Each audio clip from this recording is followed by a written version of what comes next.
दुनिया में चाहे कोई भी लड़की हो वो अपने आप में बहुत खूबसूरत है और हर खूबसूरत लड़की को भी हक है कि वो भी इस समाज में उतनी ही आजादी और उतनी ही सिक्योरिटी के साथ घूमे जिसके साथ हम जीवन में जी रहे हैं। अगर रात में हम लड़खड़ाते कदमों के साथ घर लौटते हैं और हमें डर नहीं लगता तो उनको भी नहीं लगना चाहिए।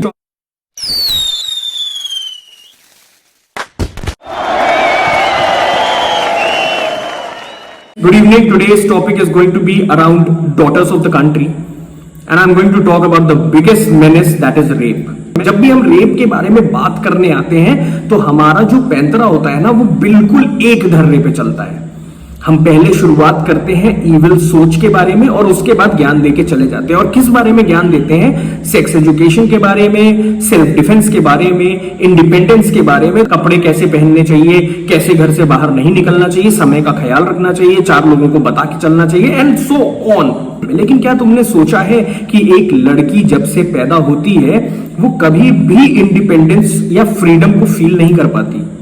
और उसका रीजन जानने की कोशिश की है? क्यों? क्योंकि जब तुम्हारे घर का जब लड़का कभी बाहर जाता है और एक थप्पड़ खा के आता है तो तुम्हारा सबसे बड़ा कंसर्न होता है कि ईंट से ईंट बजा दोगे जिसने तुम्हारे उस लड़के को थप्पड़ मारा है। लेकिन लड़की जब कभी आके ये कंप्लेन करती है कि मेरे साथ ये बदतमीजी हुई या उसने मुझे ये कहा या उसने मुझे मारा, तो सबसे पहली सोच आती है आप उनको जज करते हैं और उसके बाद सॉल्यूशन पे जाते हैं, no matter how broad society you live in और how broad the family is. Rape की बात हुई तो सेक्स एजुकेशन सिखा दो, रेप की बात हुई तो सेल्फ डिफेंस सिखा दो, रेप की बात हुई तो उनको तरीका सिखा दो, उनको तालीम दे दो।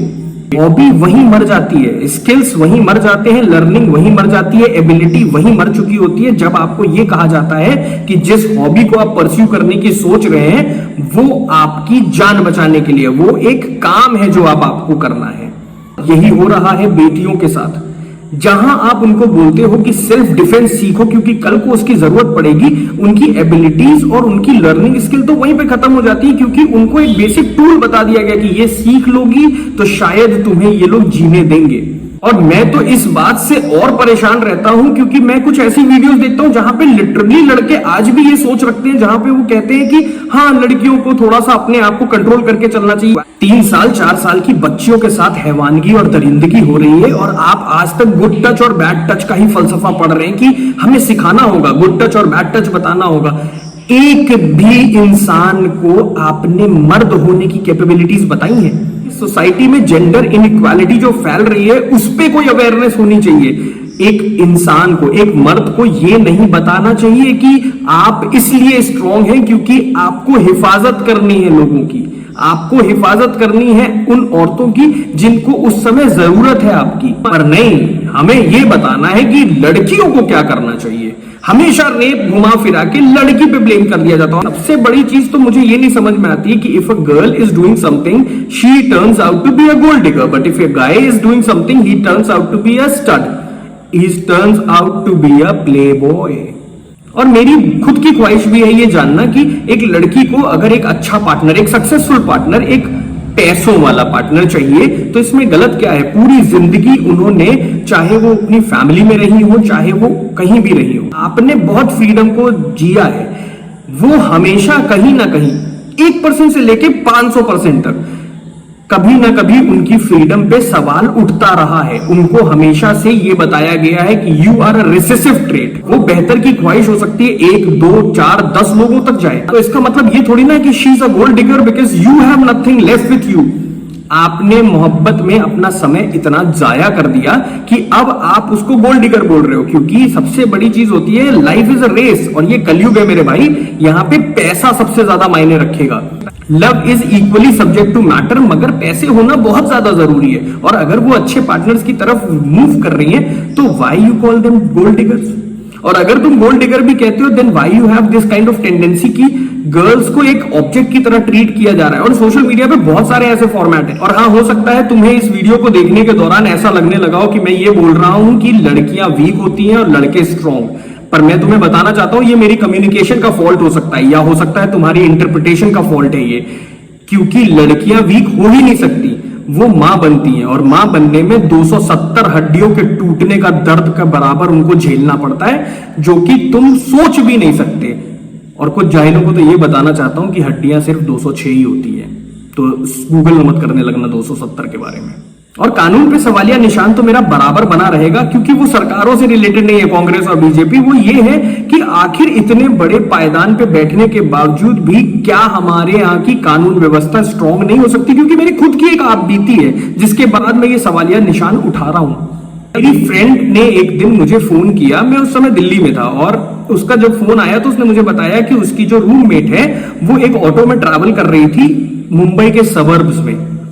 सबर्ब्स का मतलब है बांद्रा, और मैं इन सारी जगहों की बातें कर रहा हूं। और उसके फोन में ये था कि उसकी फ्रेंड जब वो ट्रैवल कर रही थी तो ऑटो वाला अपने प्राइवेट पार्ट्स उसको दिखा रहा था, और वो भी चलते ऑटो में। लेकिन being a very very aware human being, वो गाड़ी से उतरी, उसने उस गाड़ी का नंबर नोट किया and she called her roommate. उसने मेरे को फोन करके ये बताया, तो मैंने अपने फ्रेंड से, क्योंकि बीइंग अ मैन हो सकता है कि सारे क्वेश्चंस वो लोग कैसे टैकल करें, तो मैंने मेल किया। मैंने जितने भी गूगल पे एड्रेस दे रखे थे, जितने भी नंबर दे रखे थे, सब पे कोशिश करी। और कोशिश क्यों कह रहा हूं? क्योंकि मेल्स का रिवर्ट ये तो आया कि हाँ आपकी कंप्लेन मिल गई है, लेकिन उस पर कोई रेक्टिफिकेशन नहीं आया। कॉल करने पे सारे कॉल व्यस्त थे, और मोर ओवर तो मैं फॉर्चुनेट अनफॉर्चुनेट बोलूंगा, क्योंकि ऐसा नहीं है कि 100 नंबर पे मैंने कॉल करके कई चीजों की जानकारियां नहीं दी है। लेकिन उस दिन जब मैं 100 नंबर पे डायल कर रहा था तो there was no response, and I was also literally shocked कि अगर ऐसी सिचुएशन में कुछ होता है तो who will be responsible.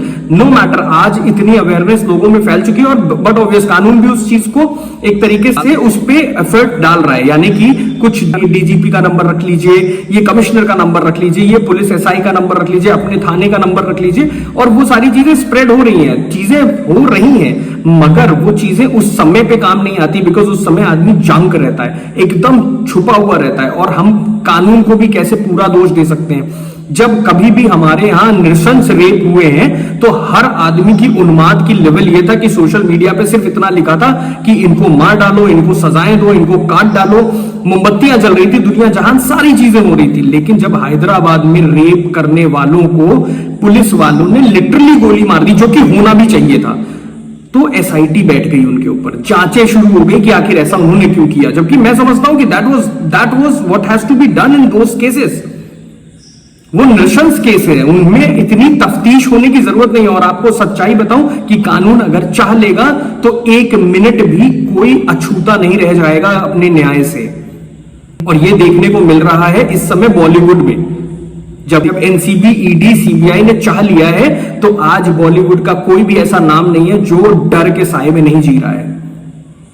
2 minute के अंदर उनको उनकी औकात का पैरामीटर दिखा दिया गया है कि तुम राजा नहीं हो यहाँ के, कि कुछ भी बोलोगे और कुछ भी करोगे तो हम बर्दाश्त करेंगे।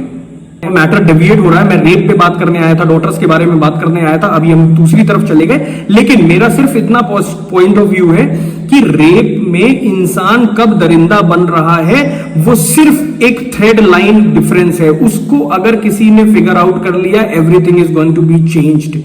और अपनी सोसाइटी में जब ऐसे कोई कांड होते हैं तो आप फेसबुक पे सीधे जाते हो और लिखते हो, ये लो मेरी बहन मेरा नंबर रख लो और मुझे कॉल कर देना जब भी तुम इधर से गुजरो, मैं तुम्हारी हिफाजत करूंगा। This is not gonna work, this is not practical. But what is going to work is, अगर हम खुद अवेयर इतने हो जाए कि हम अपनी सोसाइटी में आंख खोल के जीना शुरू कर दें, चारों तरफ देखना शुरू कर दें कि आखिर कौन सी ऐसी चीज है जो गलत हो रही है। और गलत के लिए सवाल उठाने से गलत दबता है। गलत सोच रहे हैं, अगर आपको ऐसा लगता है कि अगर मैं ऐसा करूंगा तो कल को ऐसा होगा, कल वैसा होगा, लोग कल को सोच के आज खराब कर ले रहे हैं। लेकिन जहां गलत हो रहा है वहां पे अगर आपने एक बार सवाल उठाया तो आप लिटरली जानते हैं कि लोगों की आकवत अपने आप जगती है, 5 आपको आके ज्वाइन करेंगे और चीजें खत्म हो जाएंगी। तो अगर हम एज अ सिटीजन चाहे ना तो ये सारी चीजों पे नकेल कर सकते हैं। हाँ, not the rarest of everything, but yes everything can be controlled. छेड़खानियां बंद कर सकते हैं। हम भी चाहेंगे कि ऐसा समाज हो, क्योंकि मुझे ऐसे समाज में रहने की खूबसूरती का अलग ही मिजाज समझ में आता है। जब 2:30 बजे रात में कभी मैं आ रहा होता हूं कहीं से और देखता हूं कि 2 लड़कियां स्कूटी पे जा रही हैं, तो मुझे बहुत अच्छा फील होता है कि मैं ऐसे शहर में रहता हूं जहां पे लड़कियों को डर नहीं है। मगर यही स्थिति हर जगह की नहीं है। और ये स्थिति सिर्फ इसलिए नहीं है क्योंकि 5 गलत लोगों को 10 अच्छे लोग टोक नहीं रहे हैं। हम चाहेंगे तो बदल जाएगी ये सारी छवि, लेकिन इसके लिए चाहना होगा। और कानून व्यवस्था तो सख्त होनी चाहिए। रेप जहां प्रूव होगा उनको वक्त नहीं देना है कि तुम रोटियां खाओ, रोटियां तोड़ो और जेल में कमाई करो ना, फांसी की सजा तुरंत तुरंत। और ये मैं सिर्फ उनके लिए नहीं कह रहा हूं जिनके साथ हुआ है, अगर जीवन में कभी कोई और दरिंदा निकल आता है, मैं दरिंदा निकल आता हूं, तो मेरे लिए भी यही होना चाहिए। पर हमारा बहुत बड़ा सिस्टम में लूप होल जो है ना, वो सॉर्टेड आउट नहीं हो पाता, जिसका खामियाजा बहुत लोगों को भुगतना पड़ता है। तो कोशिश करिए कि अच्छा समाज क्रिएट कर पाइए, अच्छी चीजें कर पाइए, और उसके बाद जब आप लिखेंगे ना हैप्पी डॉटर्स डे और हैप्पी वुमेन्स डे, तो मजा आ जाएगा। जय हिंद।